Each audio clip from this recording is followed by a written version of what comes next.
What is it? What is it? What is it? Oh, no, not the beast! Not the beast! Ah! Oh, my eyes! Eyes! Ah!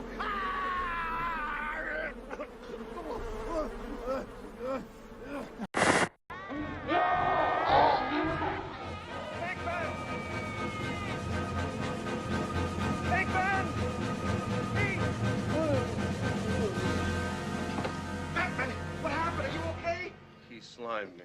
That's great! Actual physical contact! Can you move?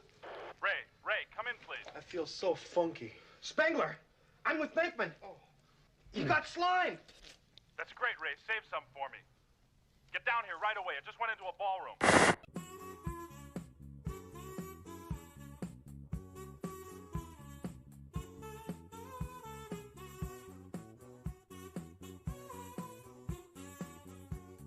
It's indestructible. It's indescribable. Nothing can stop it.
Dude, what's the matter?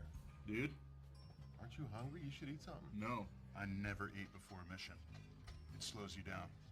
I gotta be light on my feet like a dancer. Like a fucking ninja, dude. Now check this out. I'm gonna jump this fence here, okay? Like a gazelle. Then you come around that fucking bend. What's he doing? I think he's tracking a fly. Shoot fly, don't bother me. Shoot fly, don't bother me. Shoot fly, don't bother me. 'Cause you belong to my friend Link. Good catch. Meat group.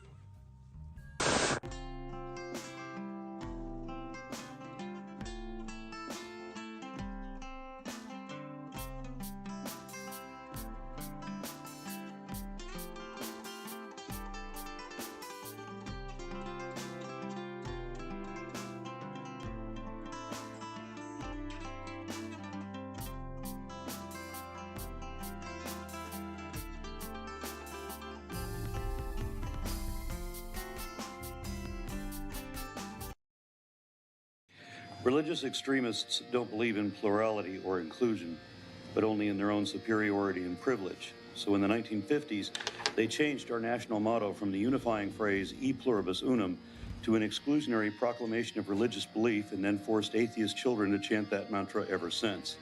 They don't want a democratic republic of we the people. They want an authoritarian regime of forced conformity, restricting even our most intimate liberties, what we think, and even who we are. To achieve that goal, they promote American exceptionalism, which is the lie that the U.S. is blessed and will remain so only as long as we appease the Christian version of God, even when that means attacking unbelievers and queer folk, which our increasingly awful state is already doing. In order to sell the first lie, they need to couch it in another lie, that the U.S. was founded as a Christian nation, which is demonstrably factually false even according to the founders themselves. And the lie that our laws were based on Moses, who experts now say never existed.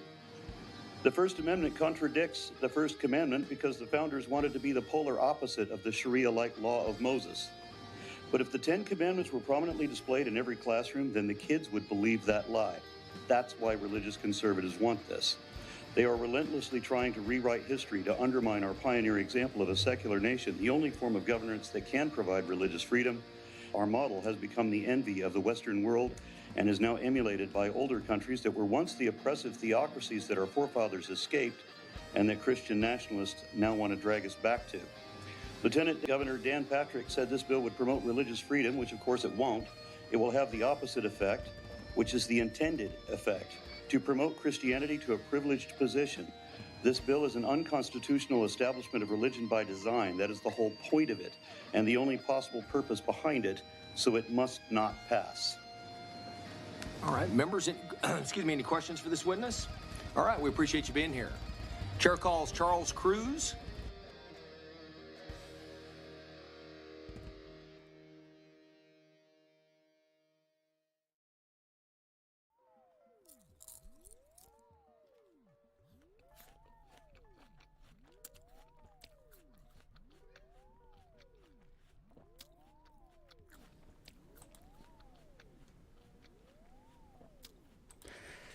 Good morning, my beauties and bees. It is Saturday. It is, 9:40 now, 10 minutes in. Long intro section today, but hopefully you all enjoyed that. We had some fun. I did my one of my favorite toggles, the one with all the insects, totally insect. Not all of mine are. There's some with different stuff and different phenomena too. So that one's a favorite of the Hive. So I figured I would throw that up there this morning. We got some R and Raw, so in the intro crawls. So hopefully, we have an amazing turnout. Just want to say that real quick. 23 viewers already this morning. First thing. So much love. Thank you so much for your support of the Hive, and hopefully I keep putting out content you want to see. I see Ryan in the chat, and I keep inviting Ryan into the Hive to talk about stuff, and then never setting a date with her. So, girl, I gotta get my work together and get something set up so we can talk about Noah's Ark. Maybe we'll find a fun video we can riff on talking about Noah's Ark to let us drop some science too. That sounds fun. I see my girl Maya out there. I see Godless Granny. Awesome. If you aren't subscribed to Godless Granny, go check it out. I saw Tobin Templeman, who hasn't been in the Hive side chat or live chat in a little bit, so it's good to see you. I'm glad you're doing well. I saw your green hair. It looks wild. Looks awesome. We got Spooky, Captive Desk. Good morning, Dave. Jason Jacoby, AR's here. Greg Hartwick, of course. Ring, always punctual and one of the first people to start chattering. We got Al Trucker. Jeannie Bottle, who I believe is on the other side of the Atlantic. So good afternoon to you. Who else do we got? I just want to make sure I don't miss anybody, because you're all amazing people, and you should feel good about being in here, and you should know that I appreciate you. So if I missed your name, it wasn't intentional. Oh, Tsunami wants to eat ants. There are ants that you can eat. They're actually called edible ants. That's the common name for them, and they sell them now in like bags like coffee grounds. Give me a second here. I gotta clear my throat again.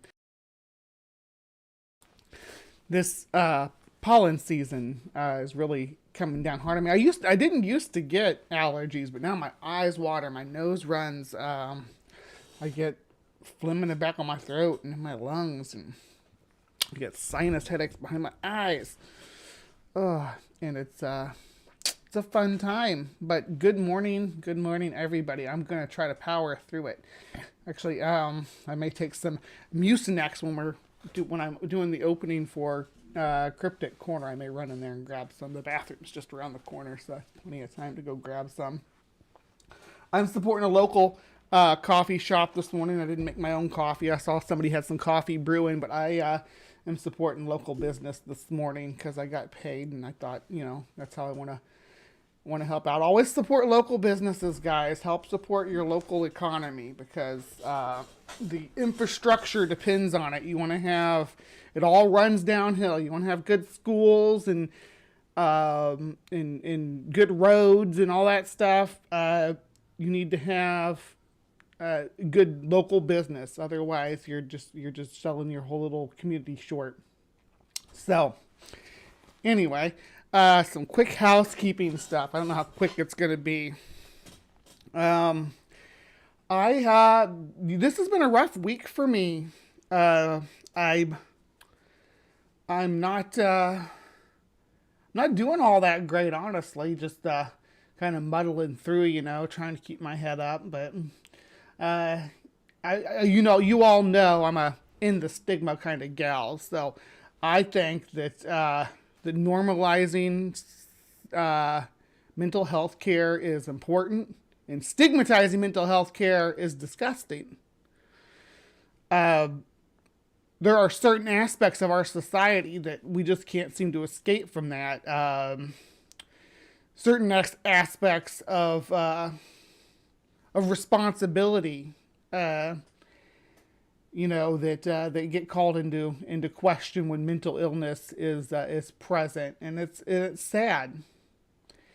So, for parents of kids that have any kind of conditions, it's stigmatizing to hear that their child hear the notion that their child should be marginalized, for the child in reverse to see their parent who struggles with mental illness be marginalized by society. It doesn't matter what the condition is, whether it's depression, whether it's anxiety, whether it's there's different eating disorders that get stigmatized quite a bit. Of course, gender dysphoria, which is something I struggle with, I suffer with quite a bit. So the idea that people with mental illness should have to be evaluated in order to have their natural rights is kind of revolting to me. And to hear someone that this happened recently, to hear somebody I've respected for years come to that conclusion that that people with mental illness should have their parental rights, for instance, called into question, and have to have an evaluation for parental rights. Things like that, it disturbs me. It's a terrible state of affairs that we find ourselves in, where that's just a common notion at this point in time. But I just wanted to throw that out there, that you're not going to find mental illness shaming in this channel. You're not going to find that, and it's not going to be supported. And I won't stand by anybody who does that. So let's end that stigma about getting care. Because what that does, the results of that kind of society is that we go back to where people with mental illness were either just they tried to hide it and didn't seek treatment, or if they did, and when they did seek treatment, people locked them up. We're going to move back towards that. It doesn't work that way. We need to embrace the members of our society that struggle with any kind of illness, especially one that's immutable. Good grief. Have some compassion, people. We're all struggling on this little rock together. We're a social species, and we should lift each other up. We should lift each other up. That's my message. And I'm going to lift all you up. Yeah, isn't this cute, Ryan?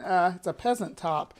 I did have a bandana I was wearing with it, but I couldn't make it look right this time. It made it look really good on my... If you go back and watch the episode where I covered the ghost ships on CryptoCorner, I had this bandana on with this top, and it looked so freaking cute. It was because I had a white bandana that kind of matched it with the color, like an off-white.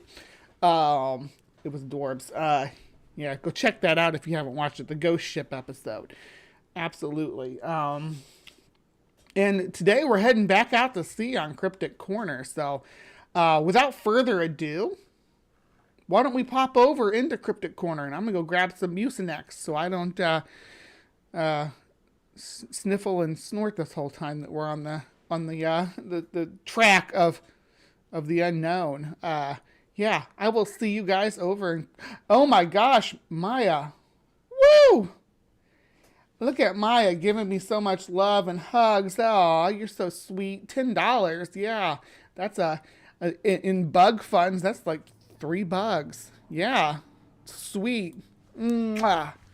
All right, I'll see you guys in CryptoCorner.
Hello, and welcome to Cryptic Corner, where we explore the unexplained, the supernatural, paranormal, and hidden, the mysterious, the alien, the accursed, and the forbidden.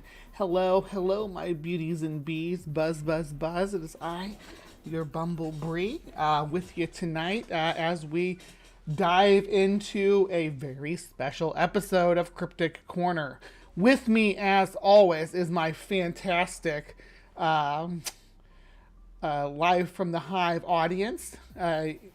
Today we have, it's always funny because I do the intro of the show, it just switches over, so it's blank when I say that. I'm like, look at all these people here, and it's completely blank. It takes a minute for it to catch up when I switch screens, so it's kind of funny. Anyway, thank you for joining us tonight in Cryptic Corner. We have a seasonal episode today, because not today but earlier this week on the 7th it was a national holiday in the US, and if you're not aware of it, let me show you guys. Where'd it go? There it is. Where are you? There we go. It was National Sea Serpent Day in the U.S. But it's not actually a celebration of a U.S. sea serpent, ironically enough. It is actually in regards to a sighting that we're going to go into more details on in just a minute. We actually have a video we're going to watch on it.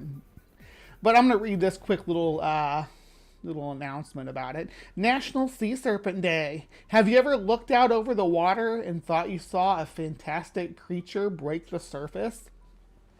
Well, in August 1848, several men aboard the HMS Daedalus couldn't believe their eyes when they looked out upon the South Atlantic.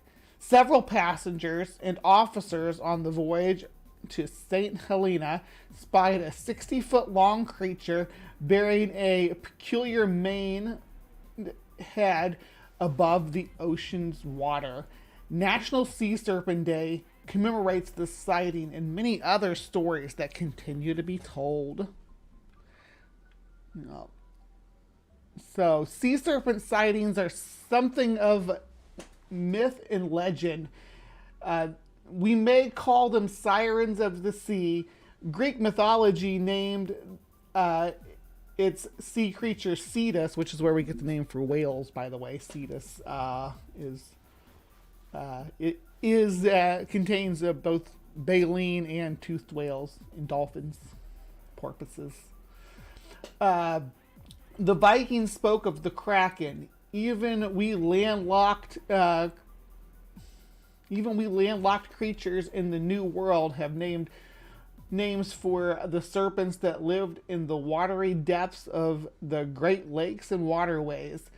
One sea serpent was adopted by the U.S. Fish and Wildlife Service for a time. The resident of the Chesapeake Bay, the horse-like sea creature named Chessie, reminds us of another legendary serpent nicknamed Nessie, the Loch Ness in Scotland. Chessie isn't the only monster to remind us of the Loch Ness.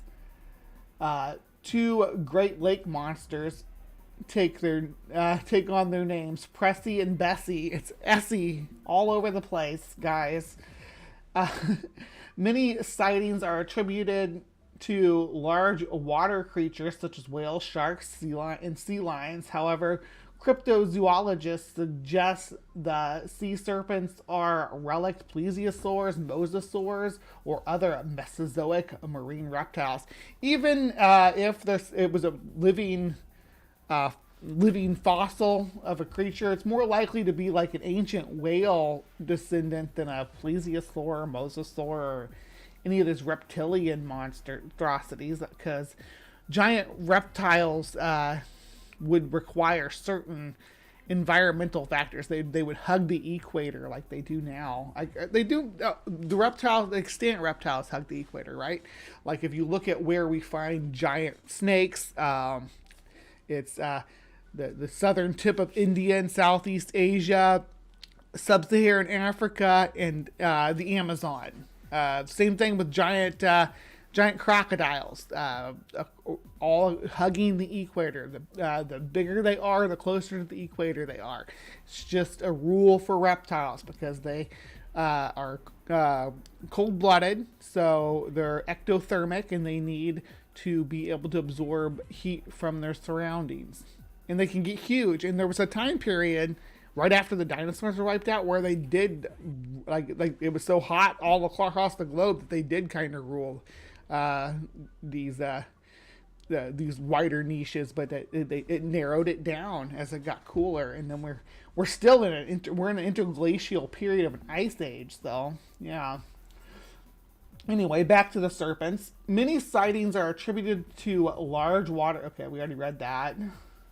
How to observe National Sea Serpent Day. I don't know if you all did any of this, but this is how I'm observing it doing this show. So, share your personal sea serpent sightings. If you have personal sea serpent sightings, share them in the live chat, or you could share them in the comment section down below. Definitely. So if you're watching this live from the Hive this morning, go ahead and drop it into the live chat. If you are watching this on Friday night with us on CryptoCorner, put it in the comments. We want to know. You could look for sea serpents while sailing the ocean or a large body of water. I know we have at least one sailor. We have at least one sailor out here, Stephanie. So I want to know: did you scan the surf for serpents when you were out sailing this week? In observance of National Sea Serpent Day. I think we should call it National Sea Serpent Week and just make it the second week of August or something. Yeah, the second week of August. Yeah, it's not marked on calendars though. Anyway, let's have some fun though. Let me switch over to this. Doopy-doo. Yeah, we're going to be watching a video about the dataless sighting. All right. So, check this out. This video is going to kind of give us a history and everything. So, here we go.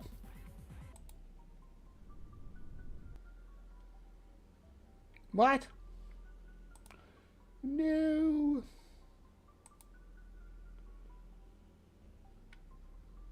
Why?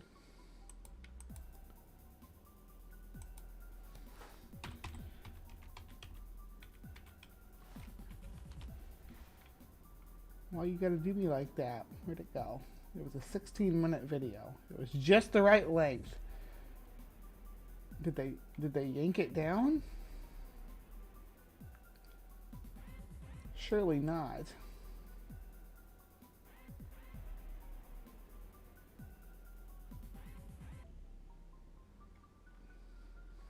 Dang it. I had it saved and everything. I haven't watched any of the rest of these, so I don't know if they're worth watching. But because I picked that one. What a pain. Let's see. This one's kind of short. Let's see what this is all about.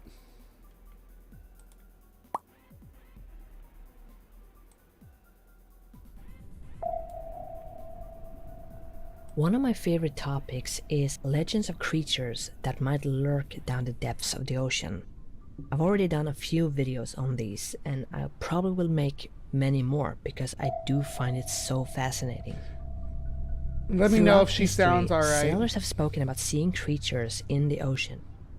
Creatures that are either as big as islands with tentacle arms, or sea serpents that is larger than any of the largest ships at the time.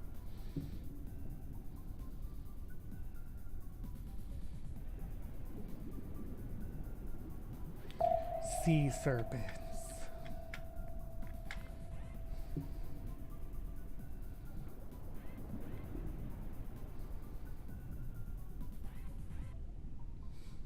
Since ancient times, the ocean has captured the imagination of many. Who knows what the depths of the oceans might be hiding? Many cultures around the world believed in sea serpents, and there are many myths regarding this creature. In just about any ancient seafaring culture, you'll find a story involving a sea monster or a sea serpent. Well, sea serpents, I think a lot of sea serpents, and we'll get more into this, are oarfish or maybe beaked whales. Here's a few of them. Scandinavian myths and tales are believed to be the main source of many European sea serpent legends. In Norse mythology alone, there is the massive serpent Jormungandr, who was so long that he encircled the entire world of Midgard. In some stories, sailors would mistake Jormungandr's back for a chain of islands. He was fated to rise to the surface during Ragnarok and face the god Thor in one final fatal battle. Scandinavian folklore, especially that of Norway, has many tales of sea serpents. For instance, Saint Olaf was said to have killed a sea serpent in Volldal, Norway in 1028 AD. Yeah, let's check that out. I think I have that on the map, don't I? Man, I'm a mess today. Let me see.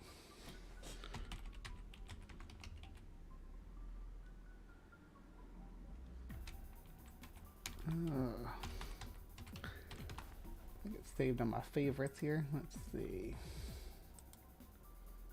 Do do do do do do do do do. There we go. Yep, it's saved. So we're gonna zoom in. It's way on up in this fjord.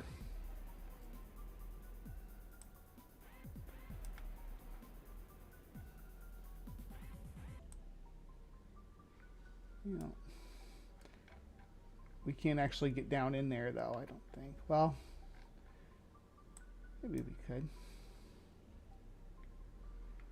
We could go drop right down. You guys ready? Woo! All right. So he killed the serpent and threw it up on top of the, I don't know which one of these mountains. Giant serpent would look cool on any of these mountains though, in my opinion. Yeah, decorate a serpent up here. You could put one, wrap it, like have it draped over here. That looks classy. Or have one just like laying across here a long ways. Just to show off how mighty your king is. Or your Saint Olaf. Saint Olaf! Anyway, let's get back to Saint Olaf, as a matter of fact. Let's go. AD. After the serpent was dead, Olaf threw the body onto Syltefjellet. Marks that are seen on the mountain are associated with this legend. One of the earliest maps to at least somewhat accurately depict this scale. So I think she just said it was... So let's see. She just said the name of the mountain. So what mountains do we have here?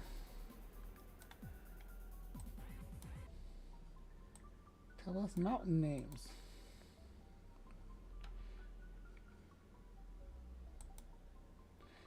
I think it's this one though. This long one. Because it's right above the city.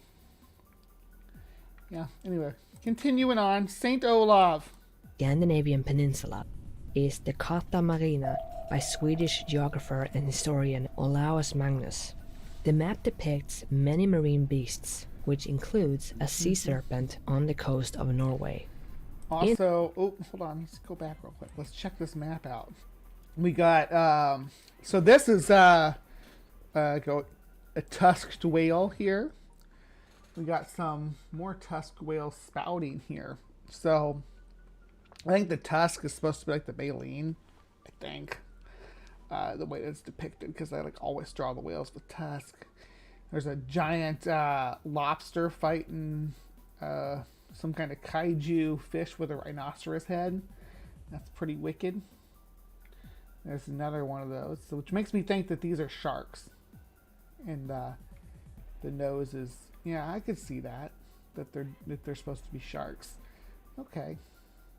Alright, so giant sharks fighting giant lobsters and sea serpents and whales.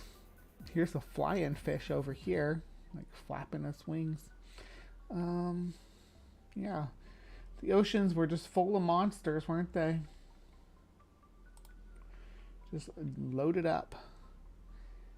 I mean, the land has got some giant looking... Well, considering the size of the people, I mean, is this a giant bird? You know? What are these people going on here? And these, are these wolves and elk? Yeah, these little maps are interesting. Why is there a cow swimming or a bull swimming in the water here? That's interesting. Yeah, there's a lot of history here, I guess, but just to pinpoint this one aspect of it and say, hey, this is weird, when the whole thing is kind of like, huh, there's obviously some artistic licensing going on here. On the coast of Norway. In his History of the Northern Peoples from 1555, Magnus would write that those who sail up on the coast of Norway to trade or fish all tell of an enormous serpent. Estimated to be about 200 feet long and 20 feet wide, this serpent is said to reside in rifts and caves outside of Bergen. The serpent would leave the caves to eat livestock on summer nights. It's also said that when the serpent attacked, it would lift itself up like a column from the water to attack vessels and swallow people whole. In Sweden, there's also the tale of Storsjöodjuret, which is said to be a sea serpent living in Storsjö. What was that name? Holy moly, I don't think I'd be able to say that. Let's hear that name again. Attack vessels and swallow people whole. In Sweden, there's also the tale of Storsjöodjuret, which is said to be a sea serpent living in Storsjön in Jämtland, which is a province in the middle parts of Sweden. Yeah. Sea serpents also have... Yeah, most of this sounds like squid sightings to me too, Tsunami. Like they're seeing just a tentacle poking up out of the water of a squid on the surface. Probably a dying squid for that matter, because they don't generally come to the surface when they're healthy, because the pressure, or the lack of pressure up here makes them very ill. They're not in a healthy condition in shallow water. Their place in religion, such as the Leviathan, which is a sea monster Leviathan in Jewish mythology. Now, if you look at the account of Leviathan, the spouting and all that, Leviathan seems to me to be almost certainly representative of a whale. So Cetus again, a repeat of Cetus.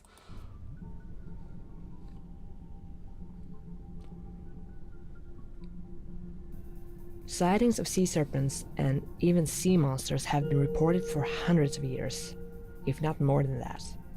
Here's a few of the more well-known ones. In 1639, the first American sea serpent, which later became known as the Gloucester sea serpent, was sighted off the coast of New England near Cape Ann in the United States.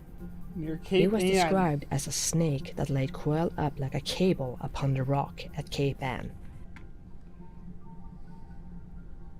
According to the national saint of Greenland, Hans Egede, the crew aboard a ship that was passing the coast of Greenland on July 6, 1732, saw a creature unlike anything any of them had ever seen before. This monster was longer than the vessel they were on, and it had giant fins and a small head. When it lifted its head, it appeared to be higher than the crow's nests on the main mast.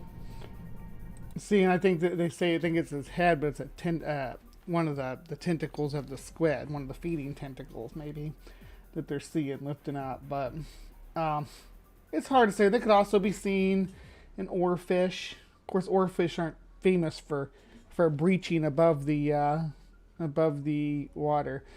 Are you trying to summon Dagon there, Jason? Speaking Ralian.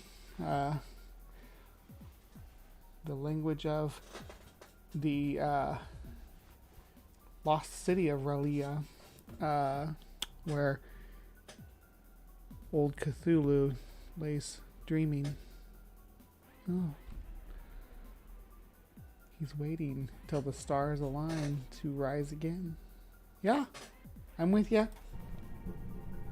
On the 6th of Here August, we are. 1848, Captain McQuahie on the HMS Daedalus. They always say the 6th of August, but our Sea Serpent Day is on the 7th for some reason. So I don't know what to see. That's why it should just be Sea Serpent Week. Now this one, the images that they draw here, to me, look like an oarfish. Would report seeing a sea serpent between the Cape of Good Hope and St. Helena. While there has been some debate regarding the true identity of what this creature could have been, Captain McQuahie never stopped insisting that it was a serpent.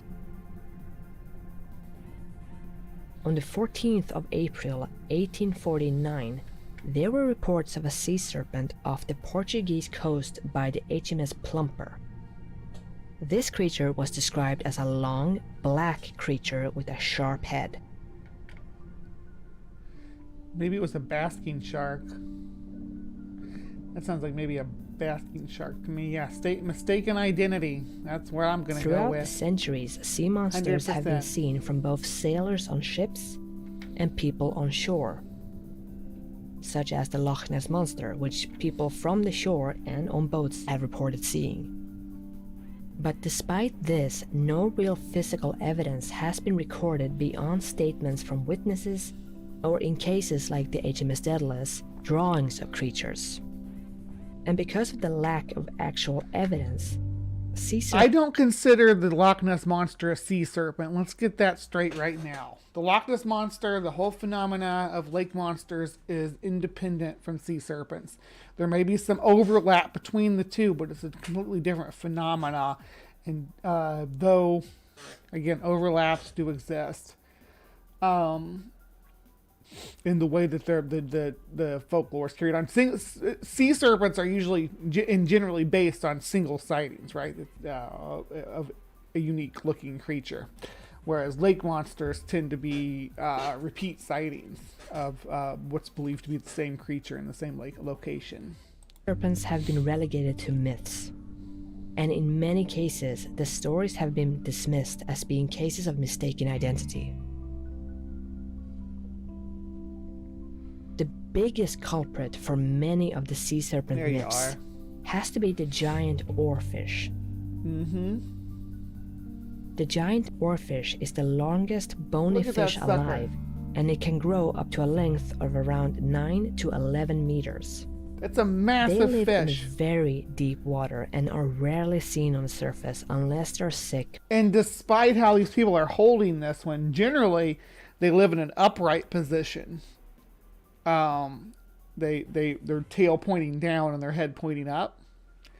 They don't but when they get to the surface, they can't, in moving upward, they can't sit upright, so their back end starts to push against, and then they end up looking odd and squirmy in the water.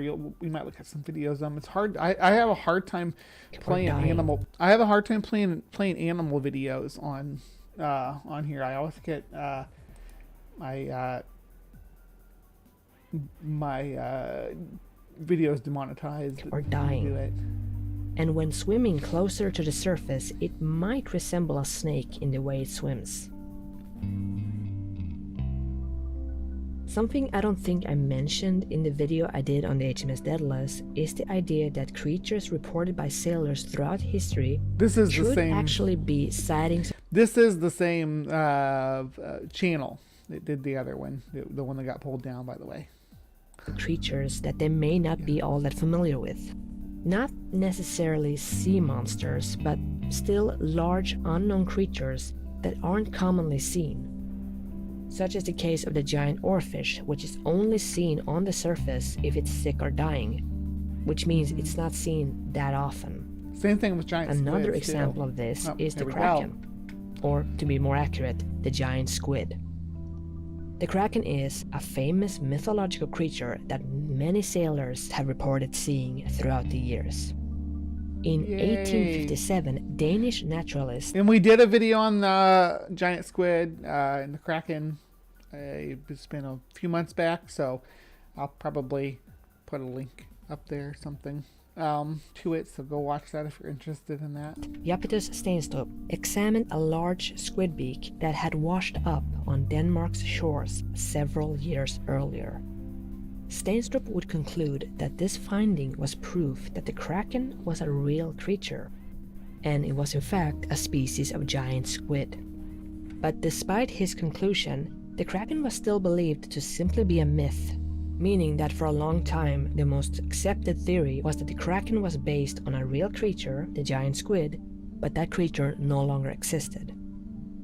That would change in 2004 when researchers in Japan took the first images ever of a live giant squid. That's sort of a weird flex, though, because we've had lots of giant squids wash up on shore and be hauled up in nets and pulled out of the bellies of whales.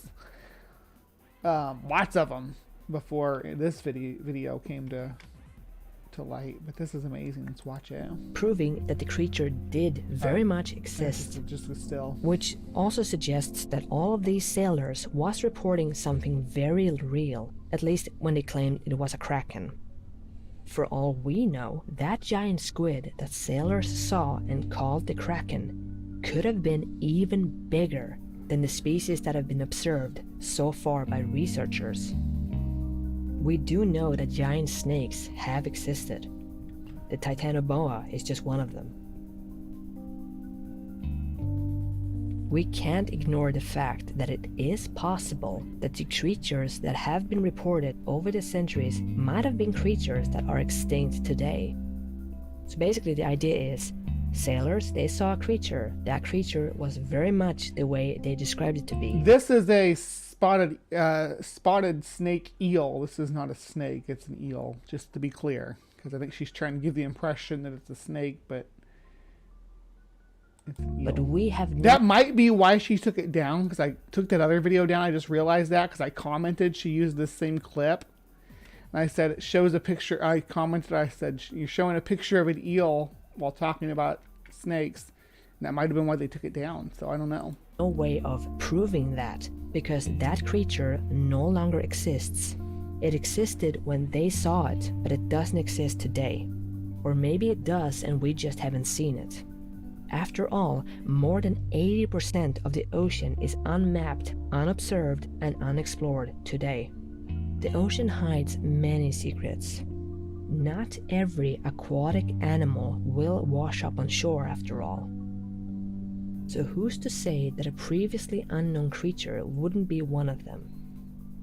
It has happened before.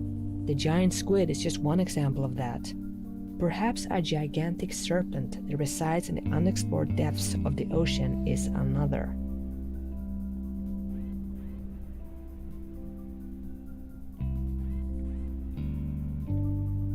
All right. So that was Legend of the Sea Serpent. I'm gonna see if she has that video back up on maybe a different. She's got lots of videos on here. Ramir Island Crocodile Massacre. That's or was it Ramri? In Australia. Yeah, that was searching for Atlantis. Beast of Bray Road. We just did Beast of Bray Road ourselves. Yeah, over here in the Hive. So I'm feeling ya. Let me see if I type in serpent.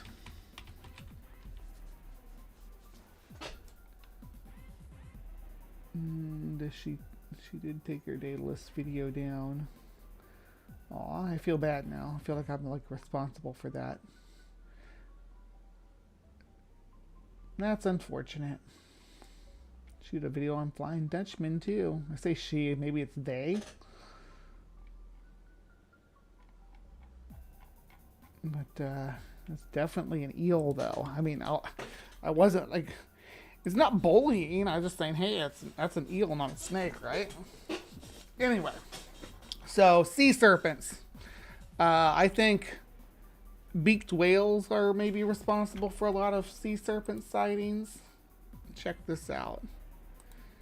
Like A new species of beaked whale may have just been discovered. This was 3 years ago.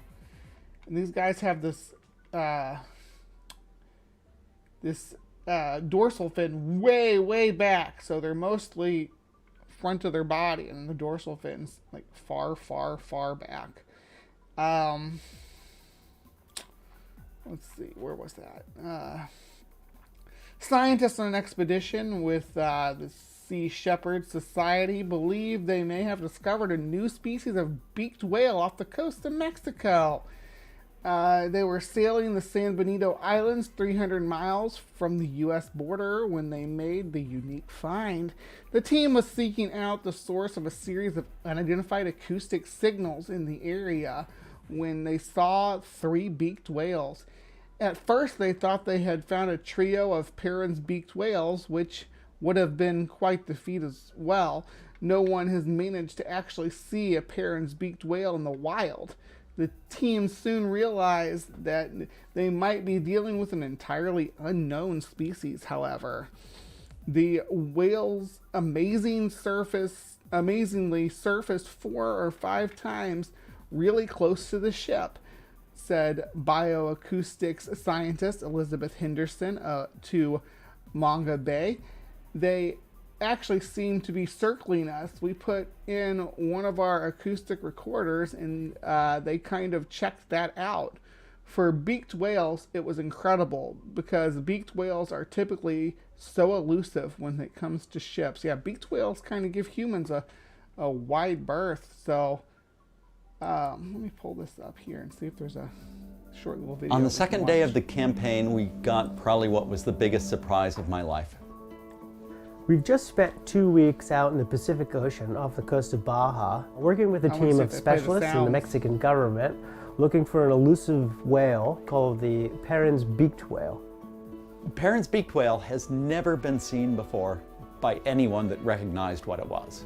We know that the animal exists because it is washed up on the shores of Southern California.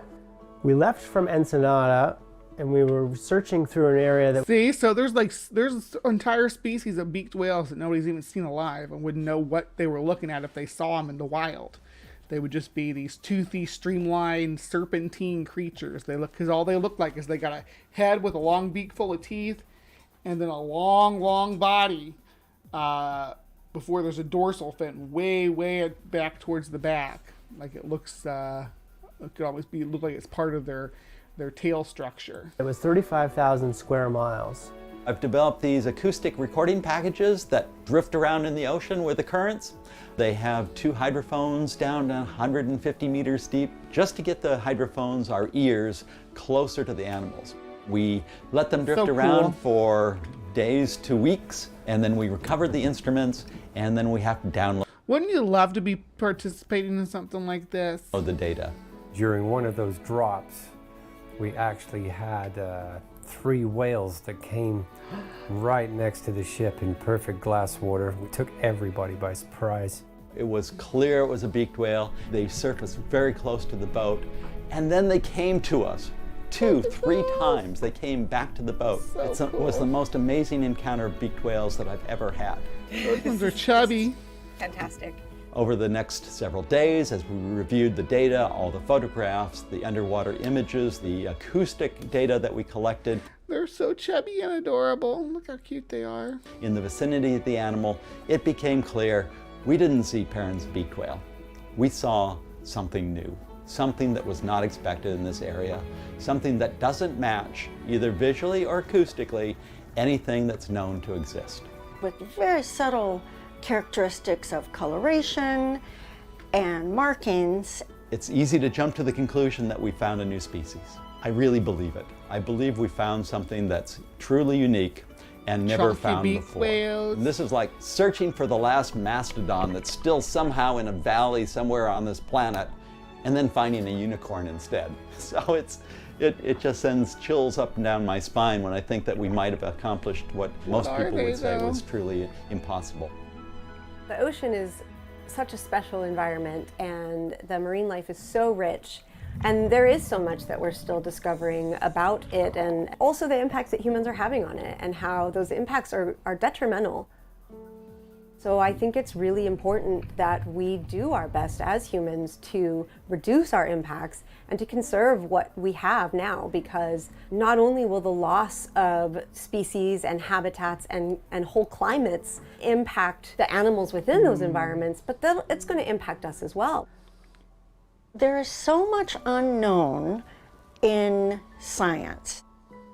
It proves to me that we really don't know what is on this planet and what we have and how much more we need to take care of it, respect it, and try and find what else is out there that we need to look after, you know. And like, could there be an even more unique beaked whale, or one that's extinct now that was sighted in the Atlantic and by sailors that had an even more reduced dorsal fin, for instance? It was maybe more streamlined. Who knows? There's also beluga whales, which don't have a dorsal fin at all. Beluga whales completely lack a dorsal fin. So there's that as well, but, you know. We just continue to decimate what we have, and at the end of the day, as we decimate those species, we're destroying our own life support system. Right.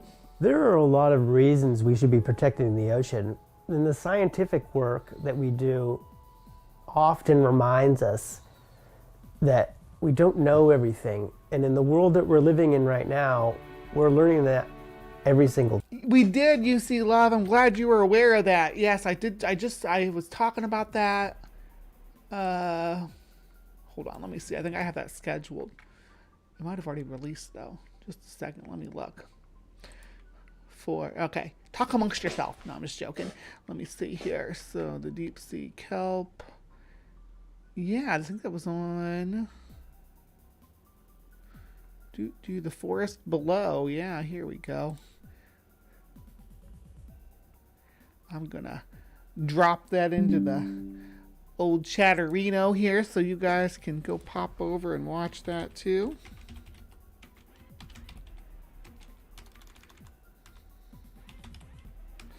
There you go. All right, check that out as well. Day. You find yourself staring into the ocean for hours and hours and hours. You see the garbage that passes through, you see the dolphins that are in it, you see sharks, you see turtles, you see fishing boats, you see islands, you see the sunset. You must respect it.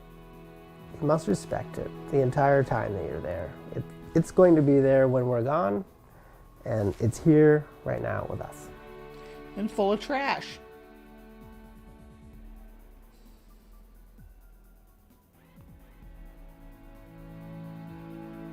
Yeah, so just wanted to add that on here for a little bit of context and texture to the show.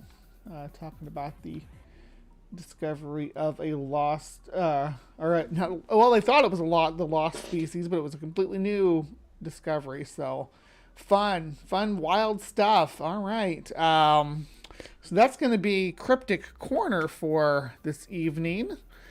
I hope you all enjoyed our little venture down the sea serpent rabbit hole for observance of National Sea Serpent Day, which was earlier this week on the 7th of August.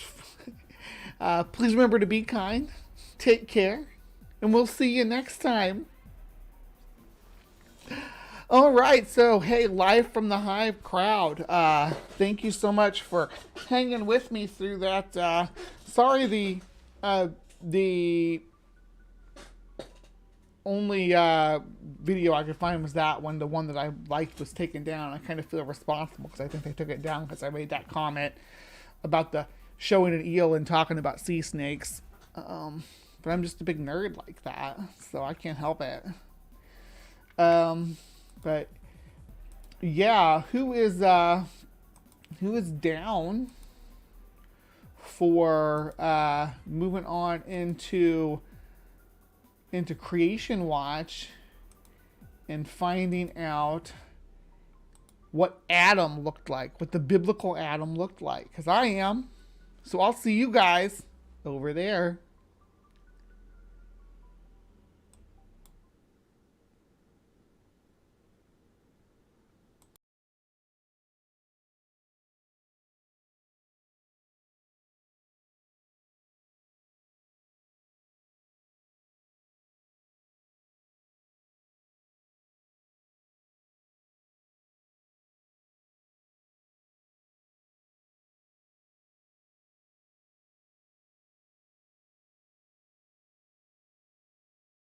actual movement in the zodiac.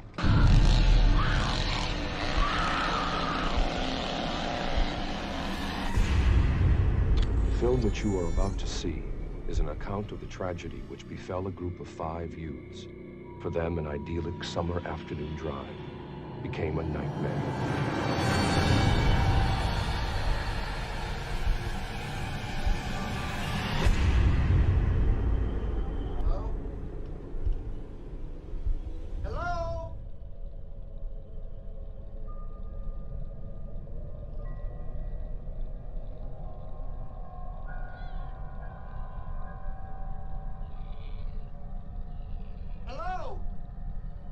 It is all the more tragic in that they were young. But had they lived very, very long lives, they could not have expected, nor would they have wished to see as much of the mad and macabre as they were to see that day.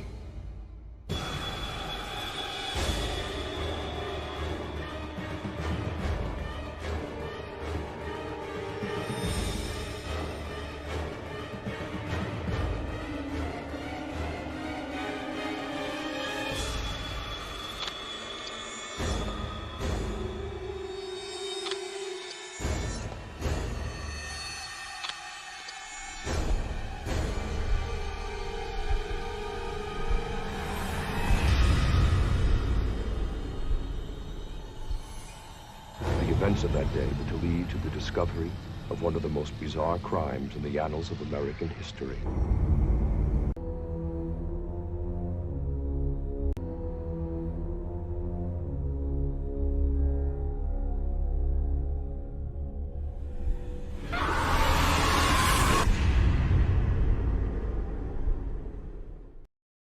You know, to all the folks that are in the audience that consider themselves gender dysphoria, cis. I don't know what all that means. I really don't know what all that means. I'm looking at society today, and it's like I'm watching an X-Men movie with people that, when you watch the X-Men movies or Marvel comics, it's like we have mutants living among us on planet Earth. And, you know, some people don't like that, but that's a fact. We have people that live among us today on planet Earth that are happy to display themselves as if they were mutants from another planet. This is the planet Earth, where God created men, male, and women, female. I'm a proud Christian conservative Republican. I'm not on the fence. Senator Radler, what is your appraisal? I think at best that he's a dangerously ruthless and insensitive political opportunist and demagogue. And at worst? He's read far too many comic books.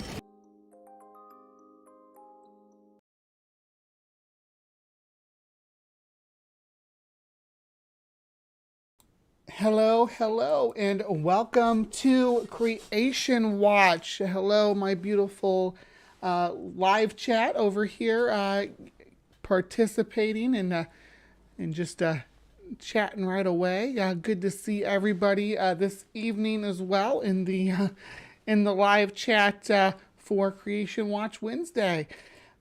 I do hope you all are having a good week so far, and thank you for joining me, my beauties and bees.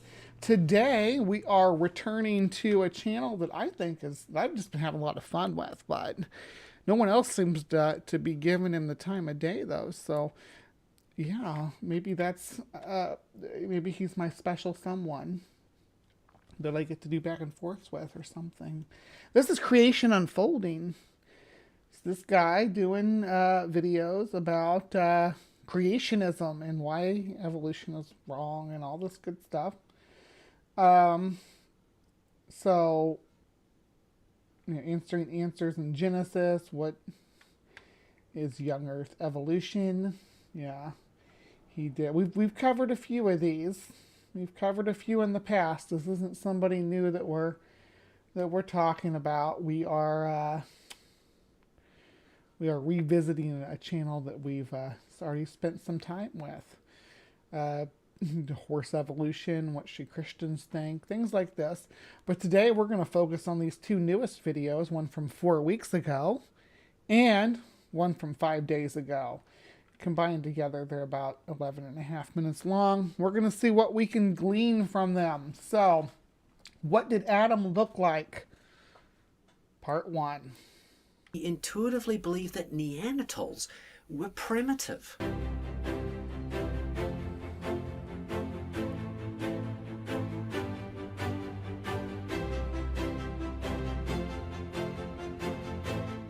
We more than likely think that Neanderthals were primitive because we've been led to believe. The Neanderthals were no more primitive than the people they lived alongside, at least in their first, when, you know, we first interacted with them. They were probably technologically the same level that Homo sapiens were. So believe that they possessed primitive traits. Neanderthals, in contrast to modern humans, had thick brow ridges, a large jaw, a sloping forehead, and robust teeth. Since similar features are found in apes, and since apes and humans are... So those features aren't necessarily primitive, though, is more indicative of a coarser diet where they need to chew more. A brow ridge and sagittal crest is going to add for musculature, for a more robust jaw, for chewing and mastication of food. Thought to share a common ancestor, then we are often taught that these features are primitive. Even Richard Owen, a 19th century... Again, primitive, more diet directive. Anatomist and a creationist fell foul to such an interpretation. Speaking of the brow ridges in non-human primates, Owen says, love from the Hive. Love from the Hive, John Hudson. Mwah. You have a good one. It may be concluded, therefore, that Owen says, it may be concluded, therefore, that such feeble indication of the supraorbital ridge, that's the brow ridge, as exists in man, is as much a specific peculiarity of the human skull as the exaggeration of this ridge is characteristic of the chimpanzee. So, to be clear, Sir Richard Owens was defiantly against out of Africa and common descent of apes and man. He didn't believe that man was descended from apes. He was actually quite religious. Had quite a multi-origin stance on the web of life. In other words, the lack of brow ridges is a distinctly human trait. He even used this logic to reject the then burgeoning idea that humans and apes shared a common ancestor. Right. Only one. Owens was like steadfast against common ancestry between man and the rest of the ape lineage. Does what he would have thought of the first Neanderthal skull, which was described in 1857. And this idea is still around in popular culture today. Since 1857, when the Neanderthal remains were found, the prominent ridges above the eyes, which were claimed to be an exclusively ape-like feature, have become symbolic of early man. And unfortunately, even in the sciences, the use of the supraorbital torus as a species-specific taxonomic trait has... Yeah, we use bone measurements to designate different species within a genus. You can find the same kind of minor differences between lions and tigers, for instance. We just use these very subtle differences in thickness of this bone and this ridge, and to designate whether this represents a member of, if for instance, like I said, Panthera tigris, Panthera leo, just based on these measurements of the skeleton, because skeletons don't have stripes and manes, and their skeletons look very much the same underneath. Jaguars too fall into this little bit of a measurement defining species designation.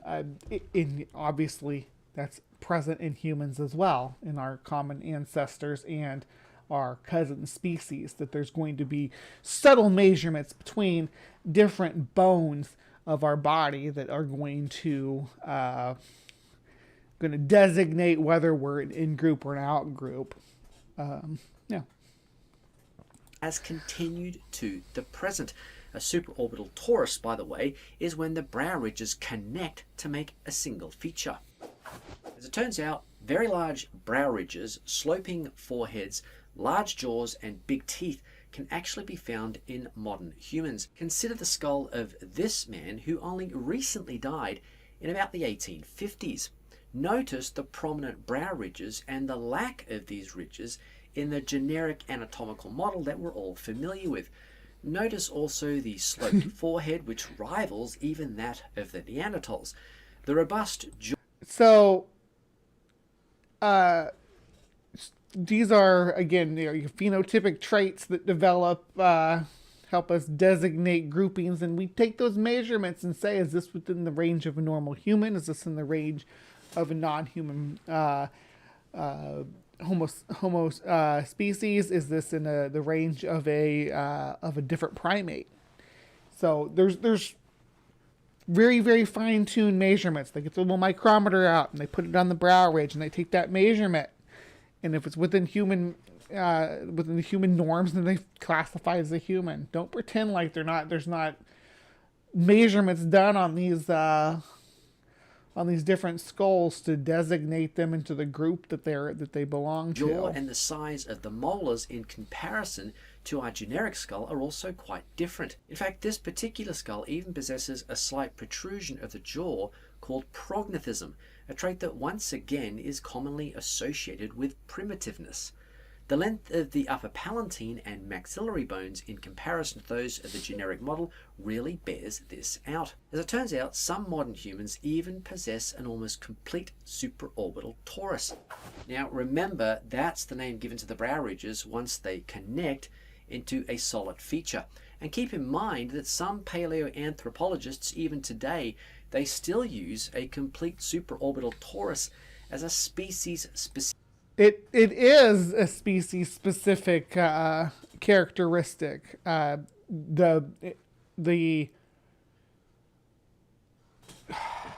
It's like, so I guess this guy doesn't understand how gradients work. So when we designate a grouping, we're taking a gradient of all the homos that have ever lived, all the hominoids or hominids, or all the hominids that's ever lived. Let's start there. Taking a gradient and we draw a circle around it, right? And say these characteristics put this individual within this species group, right? That's not to say that other individuals outside can't share characteristics with the ones that are in that group, and that characteristic is considered a signifying characteristic of that group. It'd be expected that adjacent groups may also have this characteristic in some shape or form similar to the group within the circle. It's arbitrary that where we draw the circles, but it's just how humans are. We like to classify things into bunches, and when it comes to reproductive groups, it gets really blurry. Specific trait that's indicative of an evolutionary past. Clearly, however, these features are not primitive. Certainly, they are rare in modern populations, but they're not primitive. So what is the purpose for those brow ridges? Well, it actually depends on who you ask. This paper suggested that the lack of brow ridges is related to social cues and associated with eyebrow movement. But I think the best explanation comes from this paper, which suggests a biomechanical solution. Essentially, the very strong muscles attached to the mandible and the temporal region of the skull work to pull the sides of the skull down while... Right, it's what type of diet your ancestors have is going to play a good deal of attribution. It's going to be the cause of your your need to be able to masticate heavier substances, more tough food than ancestors that live off of a more maybe a more processed diet, even, which is what we have today. Biting tends to push the midline of the skull upwards. This combined action promotes bone growth in these areas, which can even occur during adulthood.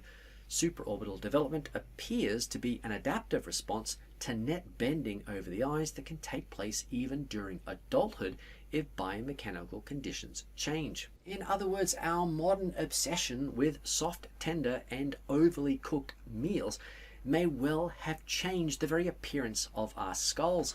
Right. Now, from a creationist perspective, the presence of prominent brow ridges may even have adorned our first parents, dependent as they were on a plant-based high-fiber diet, which would require greater levels of bite force and longer periods of mastication. As it turns out, there are more than likely a number of different variables at work. Now, I want everybody to note that we're 5 minutes into a 6-minute video about what did Adam look like, and I don't even think he's brought Adam up at all.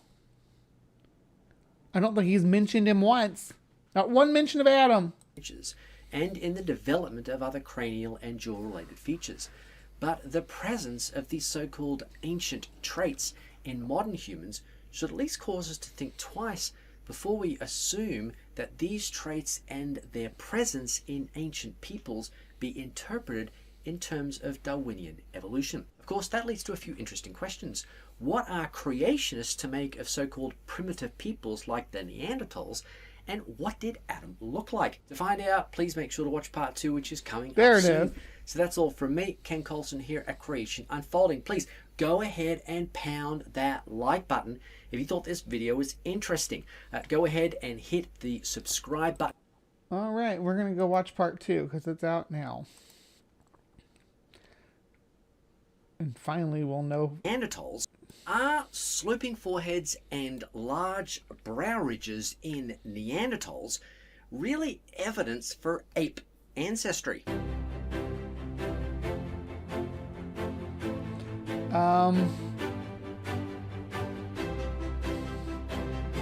Those are just they're homologies we have with apes, or that some apes have with. There's distinguishing features because we have homologies with apes that we use to differentiate Homo from the rest of the apes.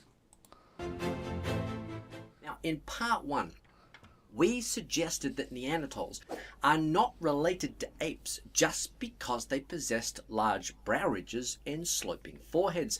After all... But not just Neanderthals. Neanderthals aren't just related to apes. We're all related to apes. You too. Me and you and... yeah. Humans that are alive today possess similar features. Because they're also apes. Because humans are apes and Neanderthals are apes and...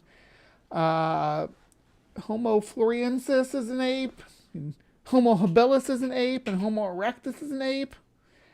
Australopithecines an ape. We can keep going. But that still leaves some unanswered questions. If features like large brow ridges and sloping foreheads have got nothing to do with ape ancestry, then how do Neanderthals, as well as other so-called ape men, fit into the Christian worldview? Well, those are characteristics of apes that are consuming a fibrous diet. That's what I don't know if fibrous is the right word. Diets that could require a heavy deal of mastication, a lot of raw vegetable matter, raw plant matter, uncooked food, uncooked meat. That type of diet would be more beneficial and would have more success in the population with a heavier jaw for chewing and the heavier brow ridge for muscle attachment to masticate that way.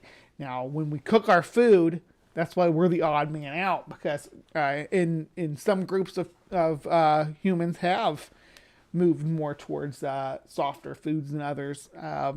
Indigenous people, for instance, may still have a more raw diet, but the benefits of a heavier jaw is found more when you got that raw diet, right?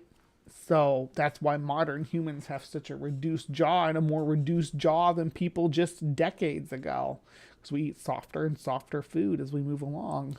Well, let me start by asking you 2 questions. A good example is we got some people in here in the side chat talking about wisdom teeth. That's an excellent example of how we've gotten reduced size of our palate, right? And I'll ask you to pause the video after I ask each question so that you can really think about it. So here's the first question. What do you think Adam looked like? And here's the second. Given these... probably in the mythology, I would say he probably looked like your average Israelite, or I guess it wouldn't just be Israelite, because I think Adam is rooted deeper than the Israelite people. I think his story is rooted more and more into the ancient roots of Mesopotamia. So the people that lived in that area at the time, as far as archaeological records show, would have been dark-skinned. And they would have more primitive features and been smaller, so maybe about 5'5", probably. Dark-skinned man with dark hair and brown eyes. That'd be the expectation that I would see. And then Eve maybe 5 inches shorter. So maybe 5 foot, 5'2" maybe. And dark-skinned as well with brown eyes. That's my depiction anyway. Stephanie Helm says Adam looked like Morgan Freeman. That'd be glorious. I've seen people post images of what's his name? Vin Diesel. This is archaeologists. What archaeologists think Adam looked like. These skull types. Which one do you think best represents Adam's? Now, in answer to the first question, I'm going to suggest that you thought Adam looked something like this.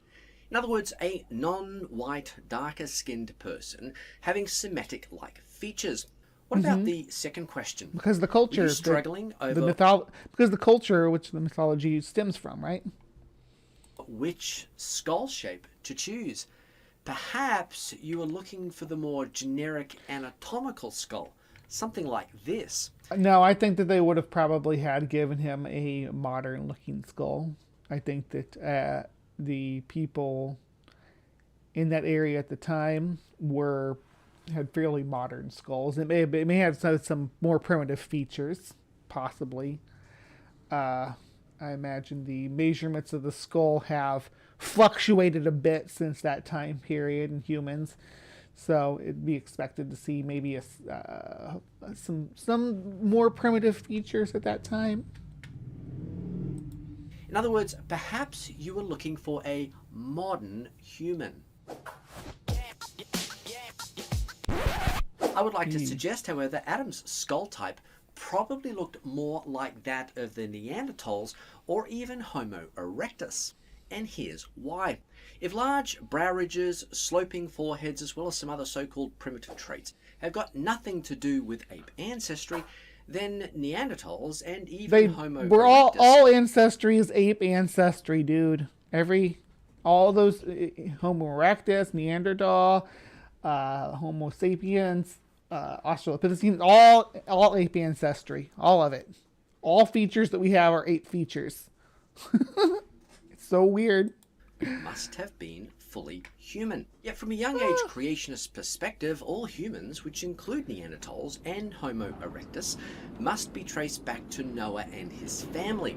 They can't be traced back to Adam because most creationists believe that pre-flood humans left behind no fossil record.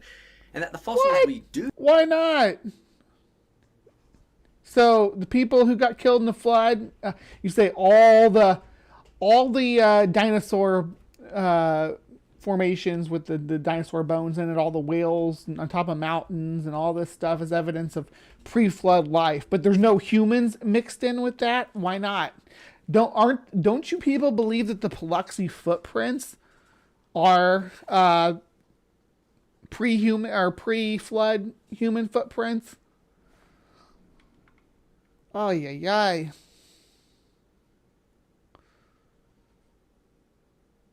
Does Adam have nipples and a belly button, and is he circumcised? Good questions. It's pre-Abraham, so I wouldn't think he'd be circumcised. God didn't decide he messed up the cock meat until Abraham came along, right? He's like some good-looking dicks, and then I looked at Abraham's like, actually, you know what? Can you take that part off? Let me see what it looks like. No human fossils in these rocks. But dinosaurs, though. Who have come from the post-flood world. Since Neanderthals and Homo erectus appear first in that post-flood fossil record, even before Homo sapiens, then it stands to reason that Noah and thus Adam more than likely looked something like this and not like this. So putting human origins into context. So he thinks that Adam was a Homo erectus? Oh my goodness. Adam the Homo erectus. Hypothesis. What if all post-flood humans look something like the Neanderthals or even Homo erectus? At the Tower of Babel, these early humans lost most of their culture when God confused the language. As early humans dispersed from Babel, many of them adopted hunter-gatherer cultures. Since the Earth's natural systems were still in a state of flux after a global flood, which I'm going to suggest ended in about 3500 BC, post-flood humans experienced an initial and rapid pulse in morphological diversity. This is gross. Oh my gosh, he's just claimed that that all the different people groups around the world are unique descendants from Homo erectus ancestry. So that basically all the modern humans are different species descendant from Homo erectus. Because Homo erectus is a different species than Homo sapiens, right? Unless he's anyway. Producing multiple different human groups, including Neanderthals, Homo erecti, and Homo sapiens. For whatever reason, the Homo sapien morphology began to dominate. This group seemed to possess great dispersal and exploratory techniques, together with interbreeding and genocide. Oh, I want to redact that. He's talking about the different. So, Homo sapiens is one group. Okay. Sorry, I didn't want to. Didn't mean to mischaracterize. I thought he was implying that all the races were that left Babel, because that's what mostly I've heard from Creationists, is that all the people groups around the world are the results of the dispersal of at Babel. All other human morphologies. These events may have taken less than about 500 years. At the same time, and as Earth's natural systems reached equilibrium and Homo sapiens became more settled, other climate-dependent traits like hair texture, skin color, and minor facial features became fixed in populations. Now, for a more detailed explanation on some of the ideas that I've proposed here, then please take a look at this paper that was recently published and presented. Human History from Adam to Abraham, Integrating Paleoanthropology with Young Age Creation Perspective. I should send this to Erica. I'm sure she would love that. From Cedarville University. Ross M. P.S. Brummel. It's from 2023, so this is new. At the International Conference on Creationism just this year. Okay, so that's all from me. Ken Colson here at Creation Unfolding. Look, please, if you thought that this video was in any way helpful, then share it on your social media platforms. Go ahead, hit the like button and subscribe for easier access to more videos later. Ring the bell while you're there. If you wanted to donate, then please, I'd appreciate that. there is a link in the description which will take you to a PayPal page. I also have a website.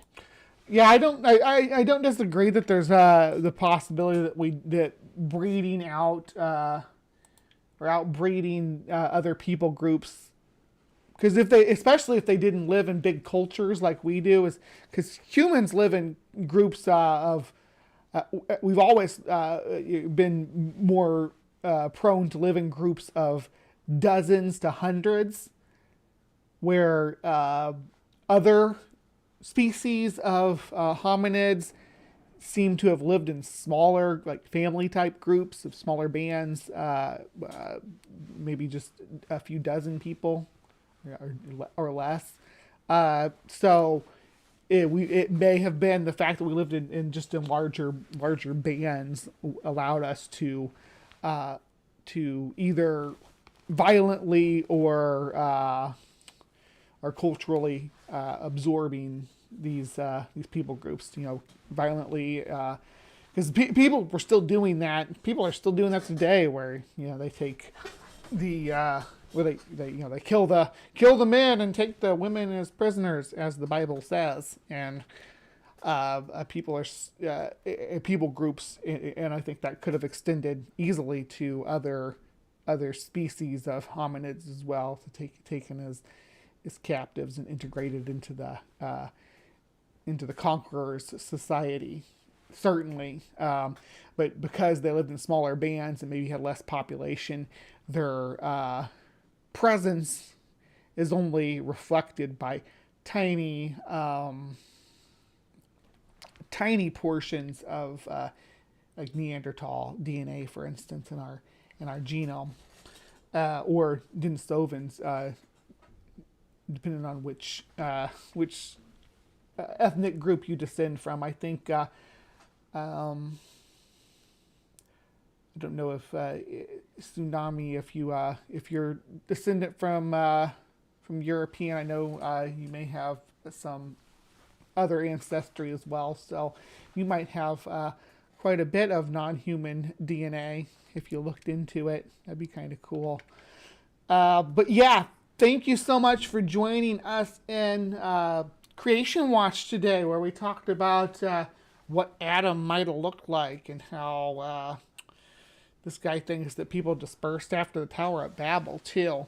I got some fun new stuff going on in HiveScience coming up next, so stick around and I will see you guys over there.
Hello and welcome to HiveScience. Today we got something kind of special because if you haven't noticed, today has been kind of a buggy episode. I've been kind of loading down with bugs and arthropods and slugs and snails and all that good stuff because I'm your friendly neighborhood bug gal. And I don't need you to forget it. It's been a long time since I've talked about spiders, but I see someone saying, give me a home where the spiders all roam and the webs are all draped across my desk. My favorite spider right here. It's not a tarantula though. But do you want to talk about tarantulas? Who likes tarantulas? So, this is going to be arthro news for you today. Check this out. Meet the fancy new Persian gold tarantula with locks of golden hair. Look at that threat pose too. Not to be trifled with. The spider is saying, I am your friend and you don't want me to be your enemy. No, the spider's saying, don't touch me. It's giving I haven't shaved my legs in forever, and we are loving it for the queen. For this queen. They called her a queen. That's so great. The Persian gold Chaetomopelum persianum is a newly discovered fancy pants arachnid that was recently found in northwestern Iran. And I want to stress that because it's from Iran, that means it's an old world tarantula and does not have urticating hairs. So instead of doing the kicking hairs at you, it just bites. It's just like, I'm just going to bite you. It just seems more, the spider's like, yeah, it just seems more logical to bite you at this point. And it does. So don't handle them. My opinion as a tarantula keeper. Yeah, but it has this beautiful golden hair. With glorious locks of woolly golden hair, this spider was announced to the world just in time for Tarantula Appreciation Day, which was August 8th. So we had National Sea Serpent Day, and now we have Tarantula Appreciation Day. So we had a great week for the Hive here because my favorite things are being appreciated, and this is how we're observing them. It all began when nature enthusiast Mita Gavihayan was taking a stroll when he spotted a wandering male tarantula. They photographed this adventurous spider and sent the photo to Dr. Alarinza Zamani, one of the authors of the paper that announced this species. The photo piqued his interest, and he asked Gavahayan to team up with another nature fanatic to try to find more specimens to send him. Unfortunately, only one single female specimen was collected. The female had a long span of almost 9 centimeters, that's 3.5 inches, close to the diameter of a softball, and distinct features that allowed the scientists to confidently differentiate this specimen from other known Ketopelma species. This specific spider was used to form the basis used in the species description. Thankfully, due to citizen scientists, the authors were able to get photos of 2 other males, and they were taken close to this location of the new species. It is very probable that these belong to the new species. However, this cannot be confirmed until material is collected from both sexes. The new species belongs to the genus Ketopelma. This genus is relatively small and currently comprises of 6 species that are distributed in eastern Mediterranean and Middle East, with one species in Cameroon.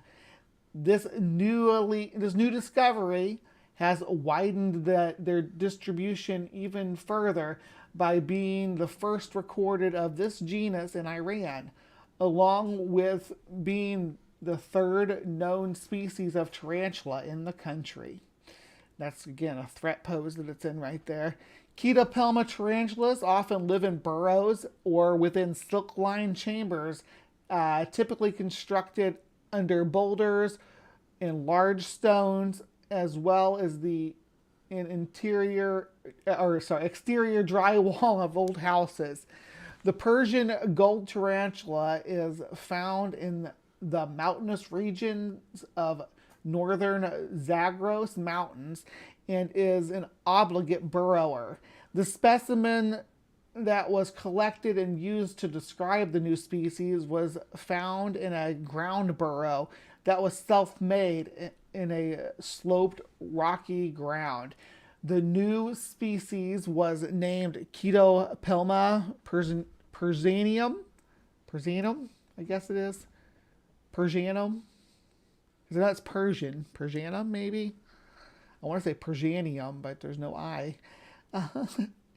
As a homage to its location, Iran is historically known as Persia. Looking ahead, we believe that more comprehensive investigations employing integrative methods would greatly benefit our knowledge about the Chaetopelma spiders, said the researchers in a statement. Additionally, further collection efforts in lesser sampled or completely unexplored regions such as Saudi Arabia, Syria, Iraq, Eastern Turkey, Western Iran could lead to the discovery of additional Chaetopelma species or records. These findings would be instrumental in gaining a more comprehensive understanding of the taxonomy and distribution of this genus. And this study was published in the journal Zookeys. I always love a new tarantula discovery. All right, so that was some arachno news, a new segment we're doing here for HiveScience. It's going to pop in pretty regularly. So look forward to that. And then one more segment. We got a little bit of paleo peek. A little bit of paleo peek for your ear holes and your eye holes if you're watching this at home. Instead of listening to it on the go. A tiny ice mouse survived Arctic cold in the age of dinosaurs.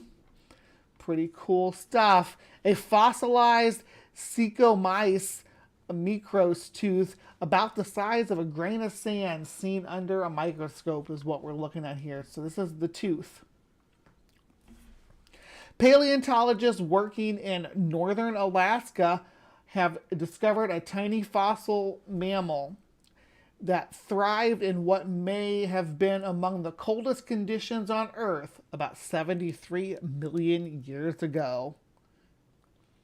The researchers, led by Jalen Eberle of the University of Colorado Boulder, described the late Cretaceous animal in a study published this month in the Journal of Systematic Paleontology. They gave it the scientific name Cecomyces micros, from Siku, an Inupiaq word for ice, and mice and micros, the Greek words for mouse and little. All right. It's a fitting title. While the little Ice Age mouse wasn't actually a mouse, instead belonging to a now extinct family of mammals called Gibsonyctopedia, it was certainly tiny. The furry critter may have looked a little bit like a modern shrew and weighed an estimated 11 grams, or less than an empty aluminum can of soda. It also lived year-round in northern Alaska, which at the time lay much farther north above the planet's Arctic Circle. There, the ice mouse likely weathered as much as 4 months of unending darkness in the winter and temperatures that fell below freezing. These guys probably didn't hibernate. Eberl, curator of fossil vertebrates at the CU Museum of Natural History and professor in the Department of Geological Sciences, they stayed active all year long, burrowing under leaf litter or underground, feeding on whatever they could sink their teeth into, probably insects and worms. She and her colleagues had been equally tenacious to discover the fossil animals. The researchers identified a new species from only a handful of tiny teeth, each about the size of a grain of sand. I always like working at the ends of the earth, Eberl, I'm going to keep pronouncing that last name wrong, Eberl said.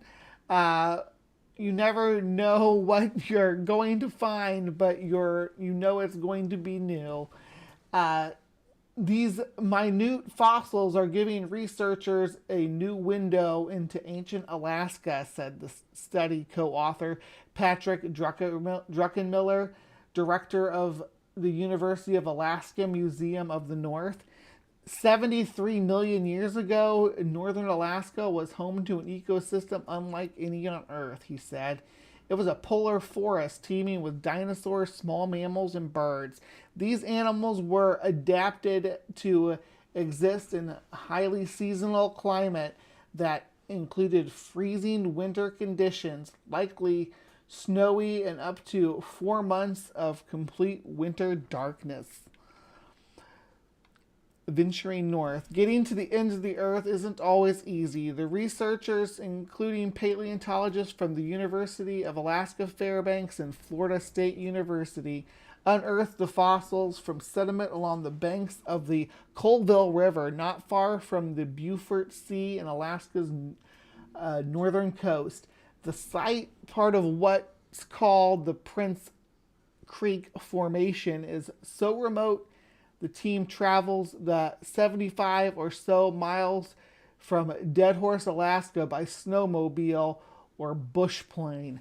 Our team's research is revealing a lost world of Arctic adapted animals, said Gregory Erickson, a co-author of the study at Florida State University. Prince Creek serves as a natural test of these animals' physiology and behavior in the face of drastic seasonal climate fluctuation. The late William Clemens of the University of California, Berkeley, was also a co-author of the new research. Unlike dinosaurs from the same period of time, which left behind large bones, the only fossil remains from the region's mammals are a few teeth and fragments of jaws. To recover these precious specimens, the group collects buckets of dirt from the riverbanks. In the lab, the researchers wash away the mud and sort what remains under a microscope. You look under the microscope and see this perfect little tooth, Eberle said. It's so tiny. Safety underground. In the case of the ice mouse, those perfect little teeth have inspired a perfect little mystery. For many groups of mammals on Earth, species tend to get bigger at higher latitudes and cooler climates. The ice mouse and its close cousins seem to follow the opposite pattern. Paleontologists have found related species live in thousands of miles to the south that were 3 to 5 times larger than Psychomys micros. Eberle suspects the ice mouse was so small because there were so little to eat during the winter in Alaska. We see something similar in shrews today, she said. The idea is that if you're really small, you have lower food to energy needs. Suchomice micros may have spent the cold months in Alaska underground. In the end, such a subterranean lifestyle may have been a blessing for animals like the ice mouse. Burrowing mammals have stood better chance at surviving the harsh conditions that follow the meteorite crash that killed the dinosaurs 66 million years ago. All right, so that was our little ice mouse that wasn't really a mouse at all, that lived during the Mesozoic, late Cretaceous, so right up to the end. Fascinating research and discovery in this formation. It's just similar to the St. Bathans Island stuff I brought you guys recently, because I do like to point out the less monstrous scientific discoveries. I do like to bring, in addition to, giant skeletons, tiny teeth as well, or tiny arthropods, also tickle my fancy, as you all know. So, so keep your eye out for this type of content in the future. I did like, I'm gonna add Arthro news to the lineup, so that's always fun to do. Thank you so much for joining us for this this little episode of Paleo Peak. I appreciate you. Please remember to be kind, take care, and we will see you next time. All right, so live from the Hive crowd. I may or may not be doing something later on tonight, but I am definitely doing something tomorrow night with the lovely Maya. I believe our dear Dr. Tapioca Weasel will be there, and more likely than not, the enigmatic Stephanie Helms. So please join us for Silly Science Sunday. I think we're doing some Hans. Are we finally doing the Hans? Is that what we're doing? All right. We'll look forward to that. So please remember a bad Science Sunday. Yeah, did I say Silly Science Sunday? Yeah, Hans Vermhat. All right. Please remember to be kind, take care, and I will see you next time.